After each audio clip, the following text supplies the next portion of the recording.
निराधार योजनेच्या सर्व लाभार्थ्यांसाठी अखेर पैसे जमा होण्यास सुरुवात झालेली असून जे दिव्यांग बांधव आहे त्यांच्या खात्यामध्ये 1,500 रुपये नव्हे तर 2,500 रुपये हे पैसे जमा झालेले आहेत। तर जे निराधार योजनेचे लाभार्थी आहे म्हणजेच कोण वयोवृद्ध निवृत्तीवेतन योजना आहे, विधवा निवृत्तीवेतन योजना आहे, त्यानंतर श्रावण बाळ योजनेचे, संजय गांधी निराधार अनुदान योजनेचे हे सर्व लाभार्थ्यांना 1,500 रुपये जमा होण्यास सुरुवात झालेली असून तुम्ही बघू शकता मेसेज आलेले आहेत की पैसे जमा होण्यास सुरुवात झालेली असून जे काही लाभार्थी आहेत त्यांच्या खात्यामध्ये 2,500 रुपये क्रेडिट झालेले आहेत। निराधार अनुदान खात्यावर जमा होण्यास सुरुवात झाली असून काही लाभार्थी आहेत जे दिव्यांग बांधव आहेत त्यांच्या खात्यामध्ये 1,500 रुपये जमा झाले होते मागच्या महिन्यामध्ये ऑक्टोबर महिन्यामध्ये, परंतु आता 2,500 रुपये जमा झालेले आहेत। पण काही लाभार्थी अजूनही कमेंट किंवा मेसेज करत आहेत की आम्ही दिव्यांग असूनही फक्त आमचे 1,500 रुपये जमा झालेले आहेत। आपण काल पण एक व्हिडिओ टाकला होता ज्यामध्ये सांगितलेलं होते की UDID कार्ड असू दे किंवा EKYC प्रक्रिया आहे ते पूर्ण करायची आहे। तुम्ही जे तहसील कार्यालय आहे तिथे जाऊन तुम्हाला ही प्रक्रिया पूर्ण करावी लागणार आहे।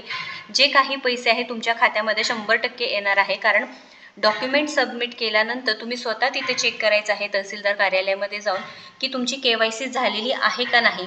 परत तेच सांगण्यात येत आहे आणि प्रत्येक वेळेस तेच दिव्यांग बांधवांना सांगण्यात आलेलं आहे की 2,500 रुपये तुम्हाला झालेले आहेत वाढीव अनुदान। तुमच्या खात्यामध्ये हे 2,500 रुपये जमा होण्यासाठी तुम्हाला स्वतः जाऊन तिथे तहसीलदार कार्यालयामध्ये स्वतःचे डॉक्युमेंट सबमिट करून KYC झाली आहे का नाही ते चेक करायचं आहे।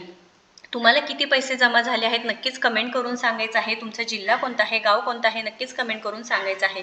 जे निराधार योजनेचे लाभार्थी आहे त्यांना सुद्धा 1,500 रुपये जमा होण्यास सुरुवात झालेली आहे व इथे गोंदिया जिल्हा असू द्या किंवा असून बाकीचे भरपूर जिल्हे आहेत की जिथे पैसे जमा होण्यास सुरुवात झालेली आहे। महत्त्वपूर्ण माहिती असल्यामुळे नक्कीच या व्हिडिओला शेअर करा।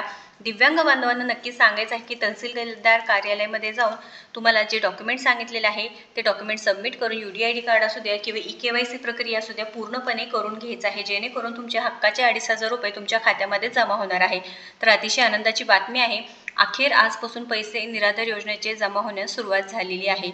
महत्त्वपूर्ण माहिती शेअर करा व अशाच महत्त्वपूर्ण माहितीसाठी आपल्याला फॉलो व सबस्क्राईब करा। धन्यवाद।